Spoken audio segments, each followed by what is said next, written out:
Yo, what's up, everybody? It's your boy Armand Lindsay back again with another episode of Big Boss Talk, the podcast. Listen, this is the first episode of 2024, man. First episode of 2024. I'm super pumped, super excited, and the crazy thing about it is we jumped off this year with a recommendation from an interview we did a year and a half ago. Like, Angel Johnson is, like, if y'all remember, man, she's one of the coolest people I've ever sat down with and talked with. Her brand, as far as her leggings, her women's sportswear, is doing great. But she gave us another top tier guest to really sit down and talk with, man. And so I can't wait to get into it. Let me read off some of the credentials, right? So we got Balal Kamara, age 30, founder and CEO of Let's Gym.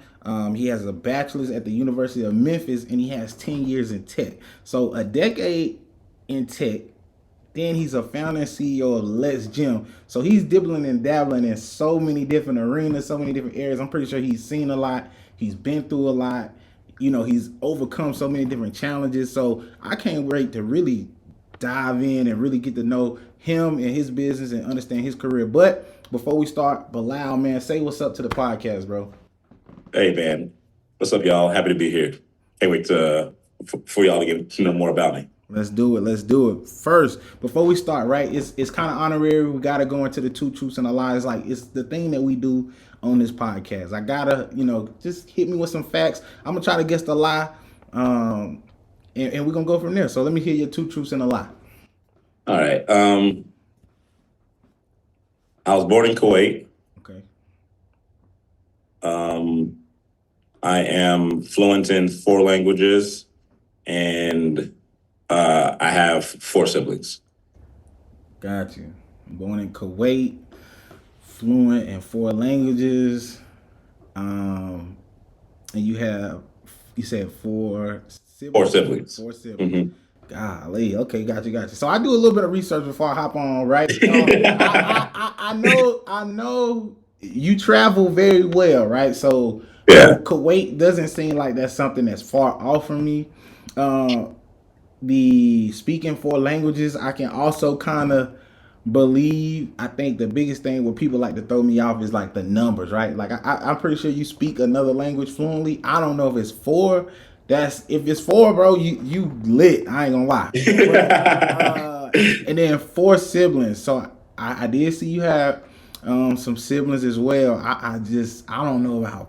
Maybe it's not 4. It's the numbers for me that's throwing me out. Yeah. I didn't give you an easy one. I was thinking about giving you an easy one. I was like, I'll make this a little bit difficult. Yeah, this is a little bit difficult. I ain't gonna lie. But I'm gonna say, golly. I'm gonna say Kuwait is the lie. I think you could speak 4 different languages, and I possibly believe you have 4 siblings, right? But I could be wrong. I'm gonna just stick with born in Kuwait. That's the lie. That's the truth. Yeah, man. I was originally born out there. Then my family moved to Memphis. Okay, where? Yeah. Okay, so then what's the lie? The lie is I don't speak 4 languages.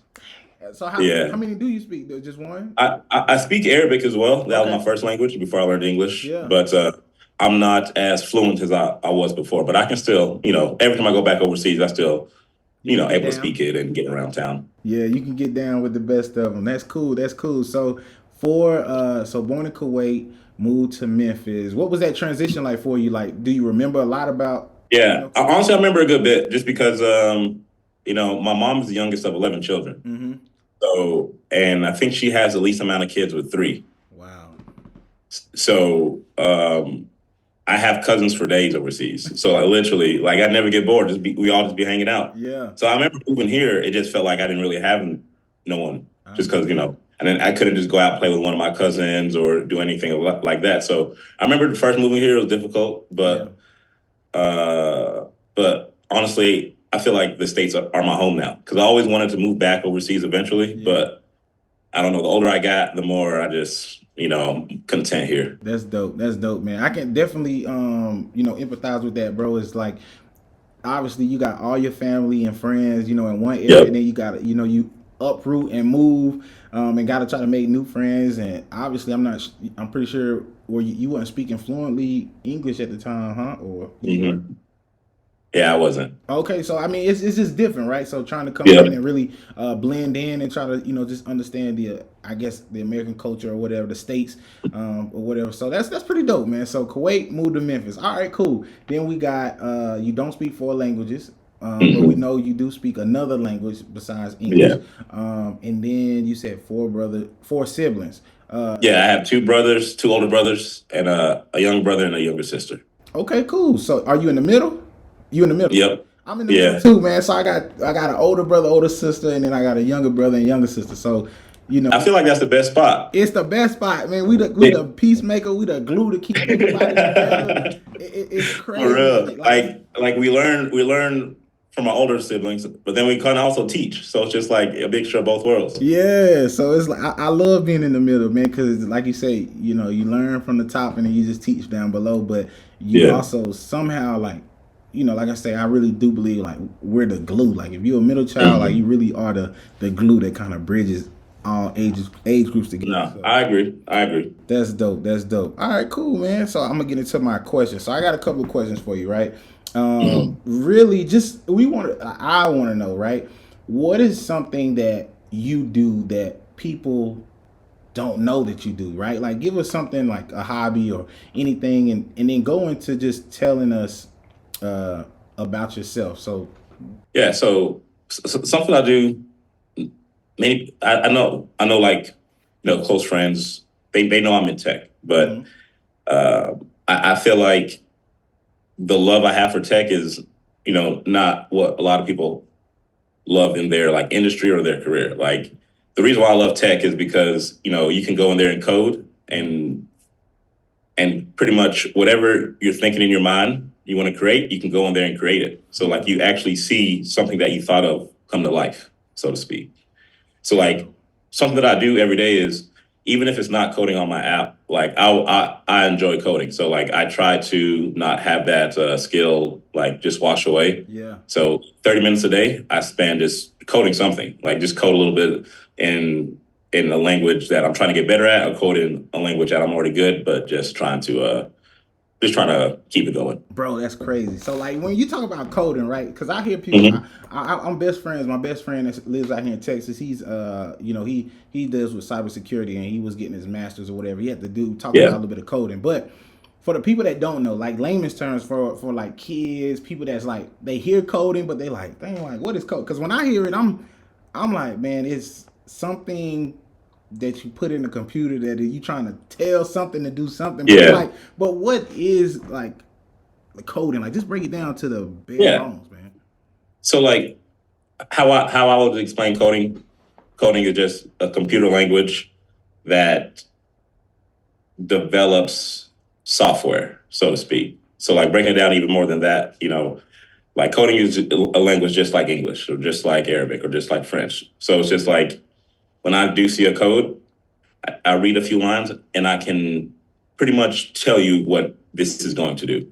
Wow. So pretty much what let's say when a person say a script of code, Mm-hmm. it pretty much is steps to execute something, and it could be anything. Like it could be a click of a button, it could be a flash on a camera, it could be anything. So it's just That's wild. a coding language telling the computer to do something. Okay, that's wild. So, like, what type of person do you have to be really good at coding? Because it sounds very meticulous. If it sounds very, it seems if you're not efficient at it, it seems like it can take a long time to do. But what type of person is what's the attributes of a person that's great at coding?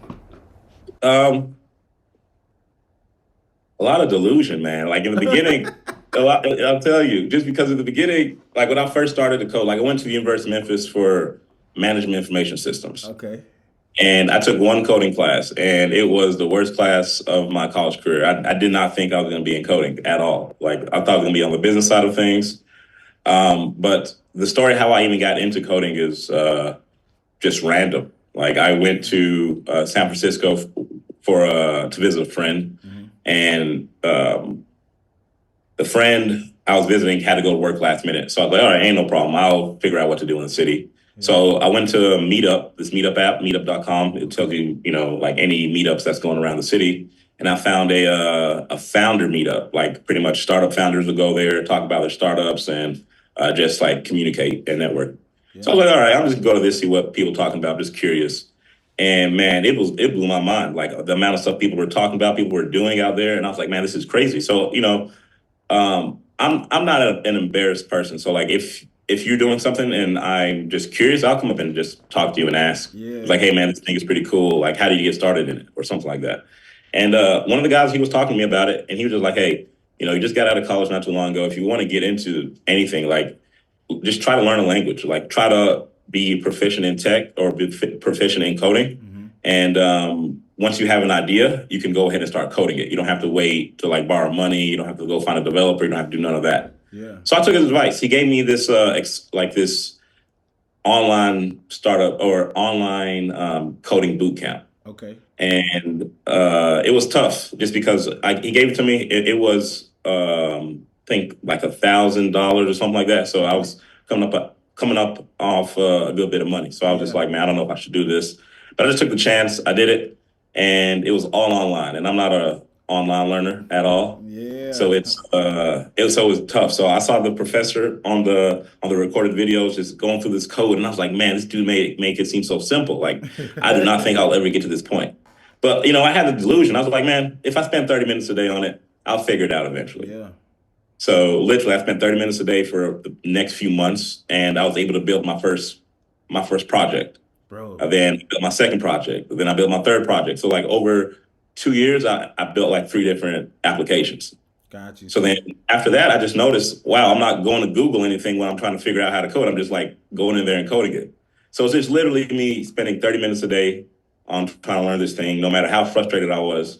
And eventually, I was able to do it. Yeah, I agree, man. You gotta have some type of delusion about whatever you passionate in. I feel like you gotta be a little delusional about it, because obviously, if you're doing it, you want to be the best at it, and then if you want to be the best at it, you gotta know everything, like the ins and out.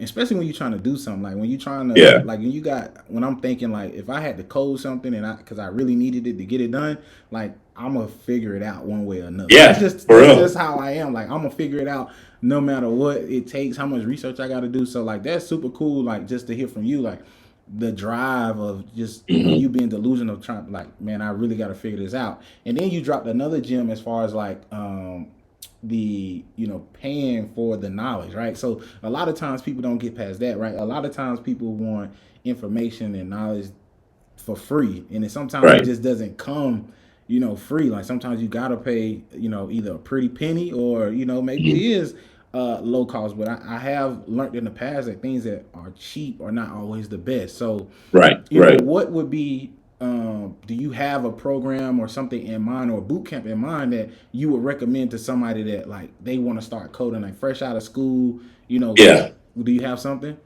Yeah, there's a website called Code Academy. Okay. It's a code and Academy. It's like Academy but without the A. Okay. .com. And if you go there, it's all free, and you can pay for a pro version. But if you're trying to figure out, what you're trying to get into, like what coding language you're trying to learn, or what you're trying to develop, they have every different.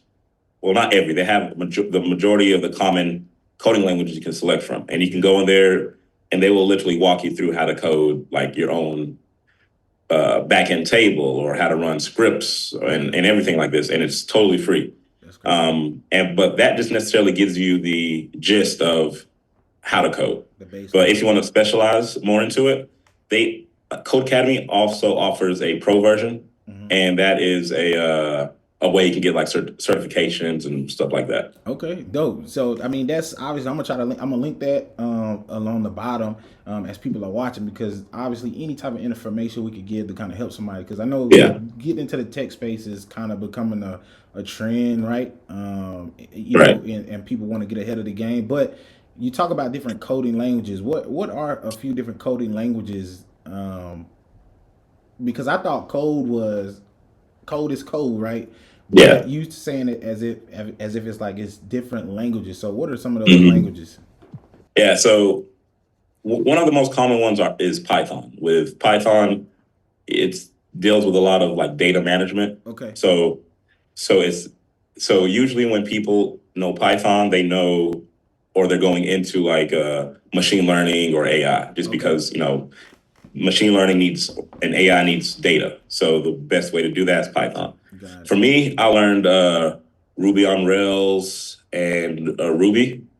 That's the few languages I learned, and the only reason why I took that upon what I wanted to learn was I read this book called Hatching Twitter or something like that, and it's pretty much how Twitter came to be. Wow. And like the beginning of Twitter, of like the founder having trouble with like trying to launch it and stuff like that, and pretty much they coded Twitter on Ruby. Okay. So yeah, I realized that was the code that most startups used.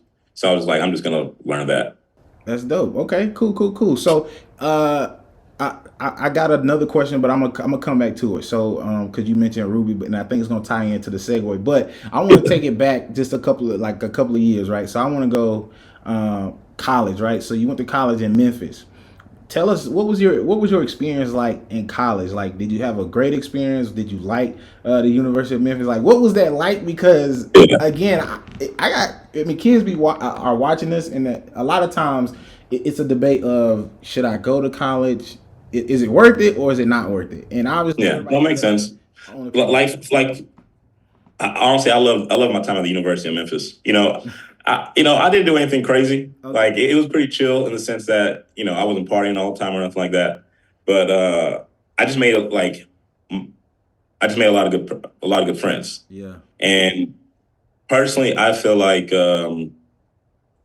I wouldn't be in my life where I'm at without like my good friends around me. Just because I've had friends in Memphis growing up, and whenever I try to tell them I'm trying to do something, they always trying to knock me down. They ain't trying to like, man, he ain't gonna do this. Yeah. Man, how you gonna figure this out? Yeah. Like stuff like that. And it's just like, yeah, it's cool, but like after a while, some people will believe it, and they're not gonna try to prosper for anything, which sucks. But like the friends I made from Memphis, like going to U of M, like we're all like young, Black, and successful. Like we're all trying to get it. We all try to push each other, and we all just try to be there for each other and like motivate one another. Yeah. So but besides that, from like the knowledge standpoint, I would say the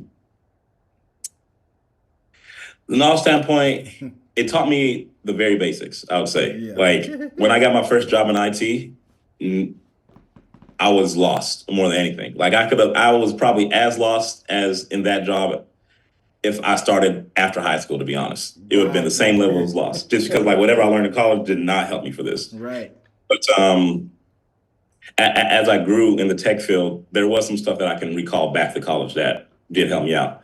But I wouldn't say me going to college made me smarter than anyone in the actual tech field. You know what I mean? Yeah. So like if someone's teetering whether to go back and forth, like I'll dive in. Like I didn't start off at the University of Memphis. Like I had to pay my way through college. So I went to community college for 2 years, then transferred just because I was like, hey man, I'm trying to save as much money as possible without going any student loans. Yeah. So that's what I did. And then I realized, I said, okay, I kind of figure out what I want to do, like career wise. So let me just finish community college and transfer to University of Memphis. That's like I said, that's game. Like if people are paying attention and listening, right? So like you talk about doing 2 years at a community college, right? I know a lot of times, like growing up, like college was the thing, right? Like you got for a Black family, you going to college like that, no matter what, like because in our parents' mind and in their generation, college is the gateway of success, and that's all they kind of knew. But I guess my whole thing now is what I try to tell people is like, you don't have to go to some major university to dive into some, a lot of student loan debt, especially if you don't know what you necessarily want to do. Like a lot of times we go to college off of dreams that we had when we were like 5, 6, saying like we want to do this, but then you get in and you don't really know what all that entails. Like, are you even that person anymore? Like you grow and you things of that nature. So when you said you did 2 years at the community college, like, I mean, like that probably saved you so much time and money just because it gave you time to, I'm trying to figure out what I really want to do, and then I can go into a major university and dive in on my actual major in my career field. So that's pretty cool to hear. Yeah, and I just want to touch on one other thing Yeah, you said about that. Like another point, because I do know a lot of people that didn't go to college and is working in IT. yeah, And maybe in your early 20s or your late teens, you don't have the money to go into college, and that's normal. mm, But in IT, I feel like it's a pretty cool field, just because not all IT degree or IT jobs you need a IT like degree in. Like you just need like some certifications. yeah, Because I know when I first got out of college, my first job was a desktop support analyst at a hospital in Memphis. And pretty much what that job entails is just like, if you're having an issue with your computer, we'll come in and fix it. Like it could be virus, it could be a change of the keyboard, or it could be something, anything in between. And you don't necessarily need a college degree. But I had a friend a coworker, I guess, that was working with me at Regional One Health. He didn't have a college degree, got the job, but then the job offered like what is it, college training. So like they will pay for your college. okay. So he went to go get his bachelor's degree on the company's dime. I mean, listen, you So got like if you're teetering to get into IT or not, like, and you don't want to spend your money to get into college or to go through university, like you can just get a certification, like just type in Google certifications in Google, and Google has certification programs that aren't that expensive. It's less than $100. Yeah, they do. Like, I mean, and you brought up a good point as well too. Like, I remember my buddy graduated. You know, he got his master's in cybersecurity. Got put on to a business. You know, and they paid for him to get more certification. So a lot of times, depending on your employer, you can go in with bare minimum requirements and then just utilize them. You know, you can use your actual employer to gain more knowledge and make yourself more valuable. Like, Exactly. that's something that a lot of people don't talk about. And for me, I've learned a lot from my what I do on a 9 to 5 and applied it to my outside businesses and my outside gigs. And so for that, I think this is a perfect time to really segue into, you talked about knowing the different languages, right? You talked about Ruby was a language. Was when you learned those two different coding languages, Right. what was that something for you to learn to segue into Let's Gym? And if it is, tell us what is Let's Gym, and then like how was this idea or this baby birthed? Yeah. So yeah, I purely wanted to learn coding to get into starting my own startup. Okay. So previous to Let's Gym, I owned another startup that I sold, and that was called QuickSesh. It was a pretty straightforward. It was just a startup or a company that if you're having any computer issues, you can log on, put what issue you're having, and someone will reach out to fix it all online. Wow. So it's just pretty much like Uber and Lyft, how you can order a phone whenever or order a car whenever. Yeah. You can order someone to fix any tech issue you have just remotely.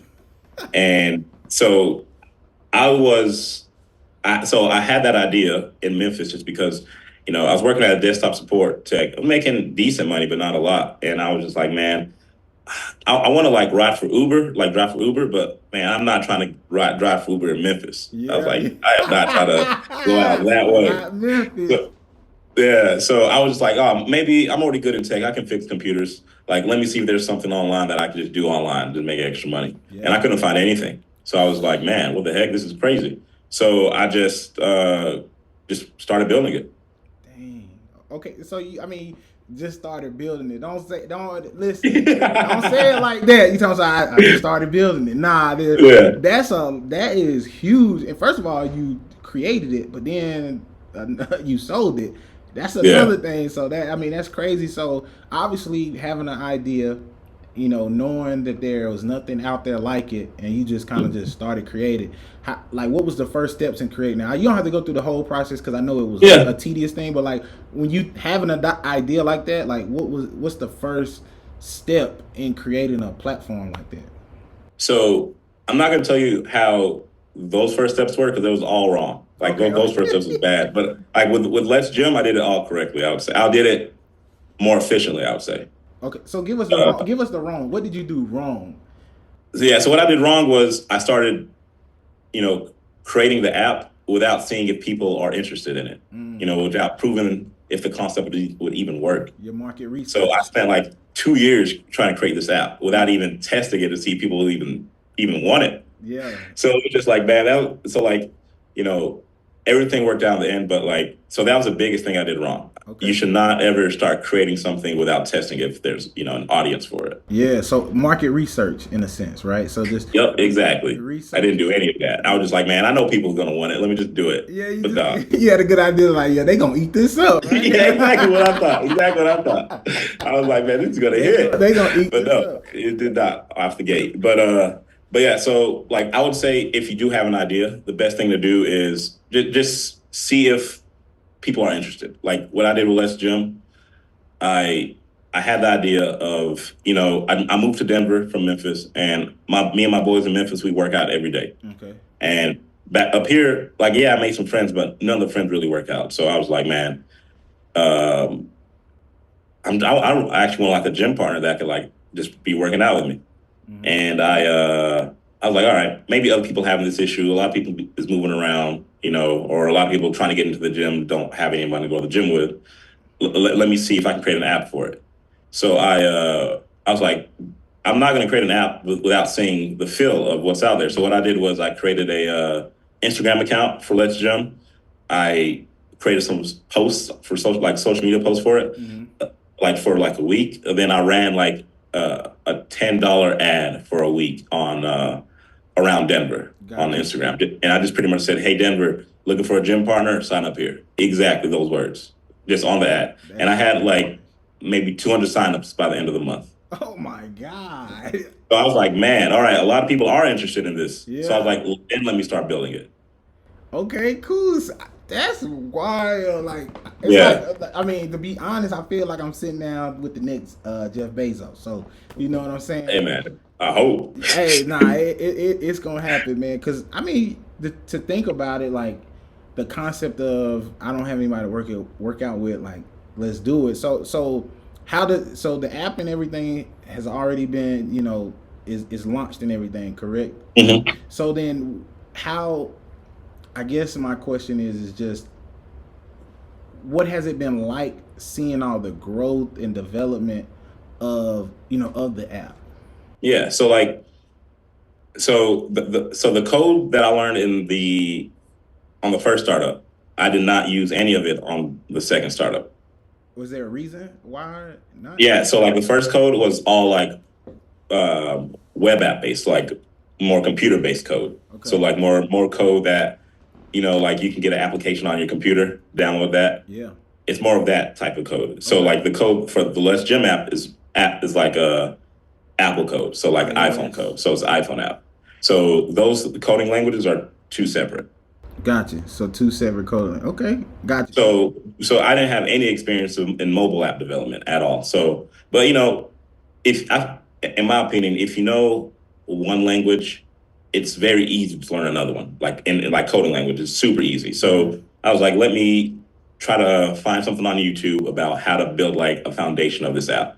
And I found this YouTube video. It's pretty much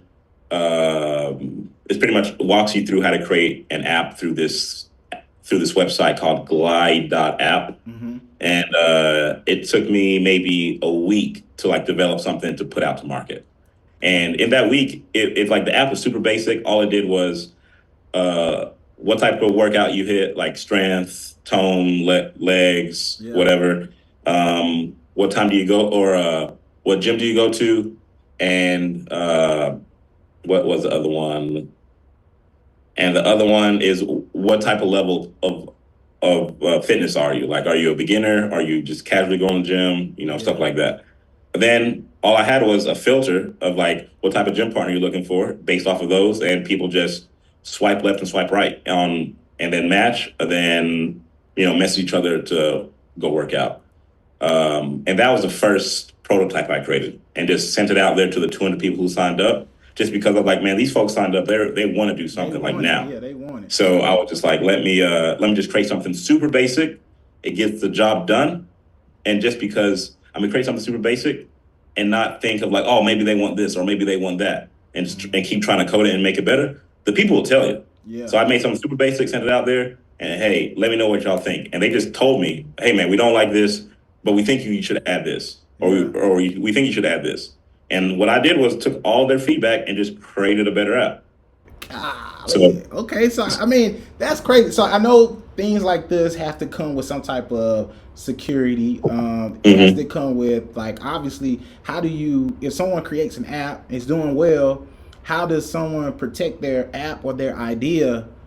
How does someone do that? Like, what steps have you taken as far as like protecting like the idea or just so making sure? So with the idea, you can't really do anything to protect the idea unless you can like tie a patent to it. Right. But just because like there's other gym partner finding apps out there, but pretty much what I did was I went into like their Apple App Store, and you know how it has all the reviews of the apps. Yeah. I just went there and went all the negative apps and saw what people didn't like, and just try to make it better. Got it. Okay. So I honestly, for me, I feel like what I do differently is I try to do something as easy as possible. I don't try to waste time or energy on something if I'm just going to get the answer anyway. Yeah. So I just try to be as efficient as I possibly can. But to go back to your question, what was your question again? Sorry. I guess you answered it. I was just more or less like, because I know for me, like with a podcast, right? Like I have to get the name, everything, licensed or, you have to get a trademark. Sorry. Right. Trademarked and everything. Yeah. So you had to get your trademark for the app, correct? Yeah, for the name. For the name, got you. So you had to get a trademark. So obviously, trademarking in itself is a long, extensive process. So I know you had to wait some. I don't know. My process was a little bit long. Like it took me almost 11 months. 12 months. It took pretty much. It took a majority of half of last year. I know that for sure. Yeah. So it took some time to kind of go off and come back, but. So yeah, I just kind of want to know that because I mean, again, like creating an app or creating something like this that's super niche, niche based. Obviously you want to be the best app. You want for people to come to Let's Gym more than they come to the other, other apps that's on there. So like, what makes your app better than the other apps? Is it because you listen to the customer reviews and you just kind of tweak the app based on that, or is there something specific on your app that you can't get somewhere else? So during the first beta, so right now I'm in a second beta period. The first beta period, was when I was telling you about where I just put like a super basic prototype out there just to get people's feedback. Right. And what I did was, like the dating app model, like swipe left, swipe right. Right. And all the other apps are gym partner finding apps similar to mine. We're doing the same thing. But I felt with the swipe left, swipe right, one, it kind of gave like a dating app feel, and I wanted to stay really away from that. And two, like let's say I want to go work out tomorrow, I see you on the app, I swipe right on you, want to go work out, but you check the app once a week, right? So how are you gonna get a message? You know what I mean? Yeah. So pretty much I redeveloped the app during the second beta, and now it's it's totally redefined. So you pretty much put your filters you're looking for, press search, and it will pull up by, these are the people that are in your gym. These are the people that match your filter. And these are people that are like outside of your filter. And if I see your profile on there, I can click on your profile, message you, and you'll get an alert just like that. Dope. Got it. Now, is the app obviously... So that I mean, I don't want to get into too much, but I think for anybody listening, I really think like obviously I'm gonna check out the app for sure, because I'm out here. I'm in Houston, so I'm trying to find a gym. It's always a lot of great gyms. The gym that I do go to, they're super packed, like with the New Year. Yeah, New Year. But then it's the social media guys. Man, it's so many famous people that. For real? Famous on social media for, just working out, putting their work out. They always in the good gym. So like Alpha Land out here in Houston is a great gym. Like it's always packed, slamming. So it's just like trying to find a good gym that, you obviously you want to go in there and be like, oh, this is a great gym. Like the equipment's nice, everything's up to date. and then it's a moderate amount of people. Like I don't want to go where it's super packed, but I don't want to go where there ain't nobody in there either. So it's like I'm trying to find the medium happy place for the gym. Now, as far as the app, my last question was with the app. Does it works in all of the United States? 50. As of right now, no. Okay. I'm doing a city to city launch process, Gotcha. and so like right now we're in Denver and we're in Chicago, Denver. and the reason why I am doing a city to city launch is like if you do have an idea that needs people in a certain area, there's a lot of like nightmare stories that when someone launches this new big app, they don't have they might have 1,000 users, but they might have like 2 users in Washington D.C., 3 users in New York, 1 user in Miami. So like when someone's trying to like open an app to use it with someone else, they don't see anybody else. So their metrics might be like, oh yeah, we have 1,000 people signed up, but like nobody's using it. You know what I mean? Yeah, I understand. So like, so if you do have an idea, like just think about stuff like that. And so pretty much what our idea of making it nationwide is launching it from city to city. So like Houston and Dallas is next on our list. So we're gonna probably target them end of spring. Man, listen, you could Houston and Dallas. Man, look, it's a lot of fit like people that want to be, that's going into the gym. Like they trying to be active. They trying to do good for their health.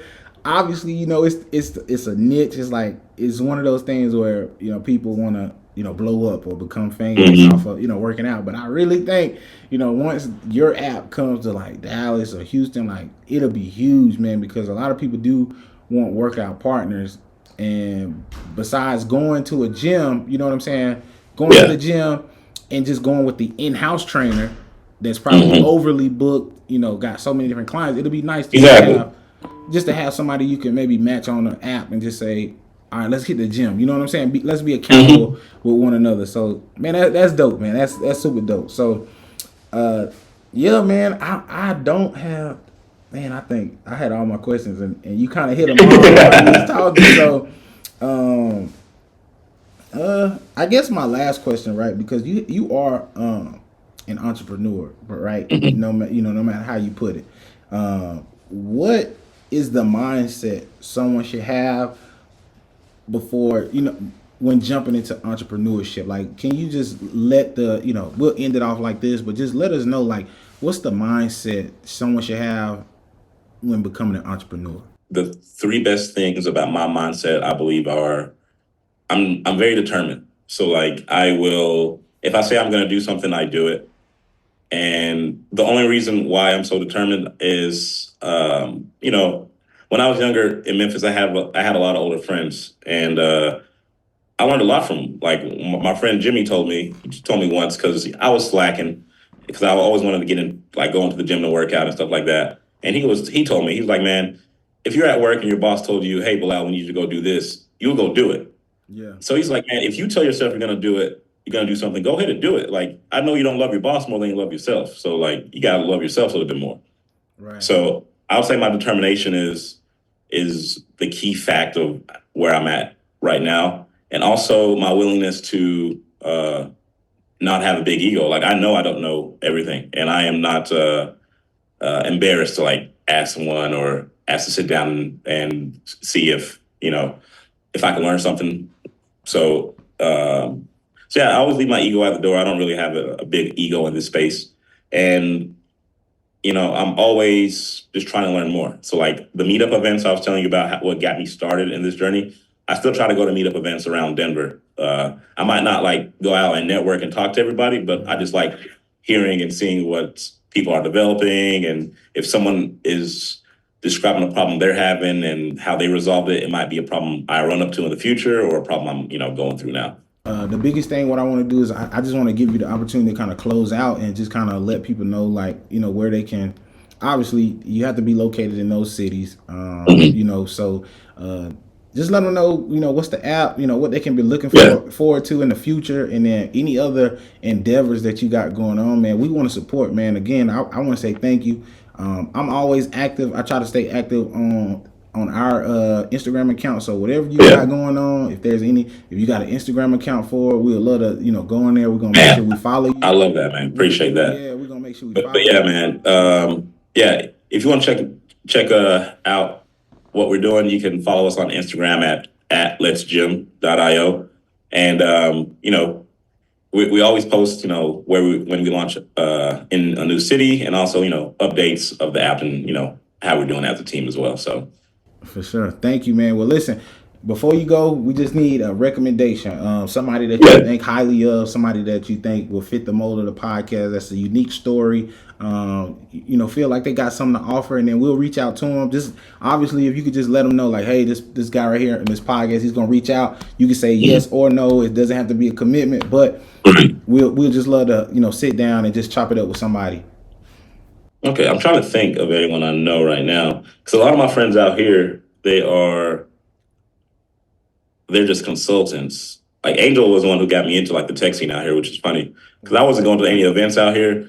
And I was like, man, she was like, well, you got to start going, man. It's like, and I was like, all right. So I'm trying to think.